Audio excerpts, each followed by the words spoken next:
ప్రస్తుతం అయితే బీఆర్ఎస్ భవన్లో కేసీఆర్ కార్యవర్గ సమావేశం అయితే దాదాపు పూర్తిగా వస్తూ ఉన్నది. ఈ యొక్క సమావేశానికి సంబంధించినటువంటి కొన్ని కీలక దిశ కూడా నాయకులకు చెప్పినట్టుగా సమాచారం అంతా ఉన్నది. అయితే రానున్నటువంటి రోజులలో ఎలా ఉండబోతా ఉంది పార్టీ, ఎలా ముందుకు తీసుకెళ్లాలనే కూడా నాయకత్వ లోపాలను కూడా కొంత అక్కడక్కడ గుర్తించి మరి ఏ విధంగా ముందుకు పోవాలా, అసలు పూర్తిగా పాజిటివిటీ తోటి కేసీఆర్కి సంబంధించినటువంటి కార్యవర్గ సమావేశం అయితే జరుగుతూ ఉన్నది అనే కోణంలో కొంత సమాచారం అంతా ఉన్నది లోపల నుండి. అయితే పూర్తి స్థాయిలో రేవంత్ రెడ్డికి సంబంధించినటువంటి విషయంలో, ఆయన 2.5 సంవత్సరాలకు సంబంధించినటువంటి పాలన విషయంలో, మరి ముఖ్యంగా 6 గ్యారెంటీలు 420 హామీలు ఏవైతే ఉన్నో దానికి సంబంధించినటువంటి విషయాలలో పూర్తిగా ప్రజలలోకి తీసుకుపోయే ప్రయత్నం చేయండి.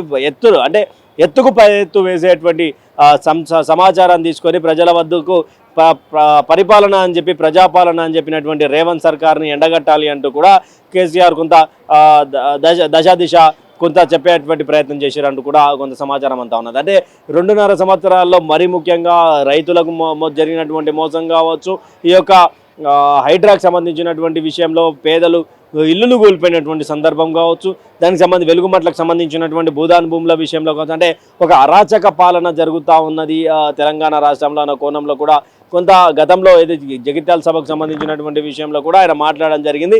మేము అధికారంలోకి రాగానే కూడా జరుగుతుంది అంటూ కూడా, చెరువులో పడేస్తామంటూ కూడా మాట్లాడినటువంటి సందర్భాలు చూసాం. అయితే గతంలో జగిత్యాల సభకు సంబంధించినటువంటి విషయంలో బీజేపీకి సంబంధించినటువంటి తేజస్వి సూర్య చేసినటువంటి భారత్ పాకిస్తాన్కి సంబంధించినటువంటి విభజన విషయంలో మాట్లాడినటువంటి విషయాల్లో కూడా కేసీఆర్ మాట్లాడతాడు అనే కోణంలో చాలామంది ఆలోచించారు. కానీ ఎక్కడ కూడా జగిత్యాల సభలో కానీ ఇప్పుడు కానీ మాట్లాడినటువంటి సందర్భం అంటే ఎందుకు బీజేపీకి సంబంధించినటువంటి ఎంపీ తేజస్ సూర్య మీద ఎందుకు మాట్లాడాలనే కోణంలో కూడా కొంత చర్చ జరుగుతూ ఉన్నటువంటి సందర్భం. కాకపోతే ఎప్పుడైతే తెలంగాణ ఉద్యమకారులకు 2 సంవత్సరాలకు 30,000 ఉద్యోగ నామినేటెడ్ పదవులు రావచ్చు అనే ఒక కొత్త పార్టీ పెట్టినటువంటి క్రియాశీలక నేత, ఆ పార్టీకి సంబంధించిన ఫౌండర్ చేసినటువంటి వాక్యాల మీద కూడా కొంత దృష్టి సాధించి ఈ పార్టీకి తెలంగాణ రాష్ట్రానికి సంబంధించినటువంటి విషయంలో ఉద్యమకారులను కానీ యువతను కానీ ఇప్పుడు ఆ రోజులలో జెండా పట్టుకొని తిరిగినటువంటి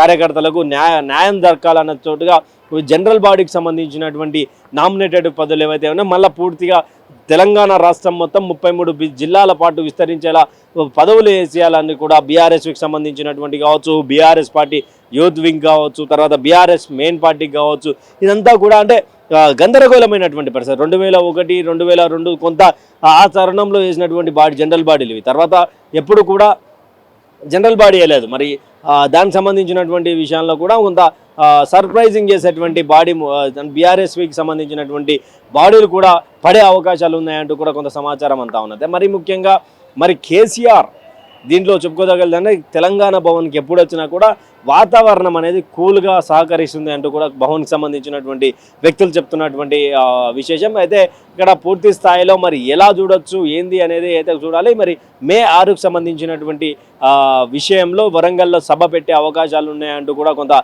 సమాచారం అయితే ఉవ్వెత్తునేగుస్తూ ఉన్నటువంటి పరిస్థితి. అయితే మే 6న మరి భారీ బహిరంగ సభ పెట్టాలా, లేకపోతే ఏ విధంగా ఈ యొక్క ప్లీనరీకి సంబంధించినటువంటి విషయం పెట్టాలా, ఈ యొక్క ఆవిర్భావ సభ ముగింపు ఏదైతే ఉందో రజతోత్సవానికి సంబంధించినటువంటిది, ఈ యొక్క రజతోత్సవం సంబంధించినటువంటి ముగింపుకు సంబంధించినటువంటి అక్కడ ఏమైనా పెట్టాలా.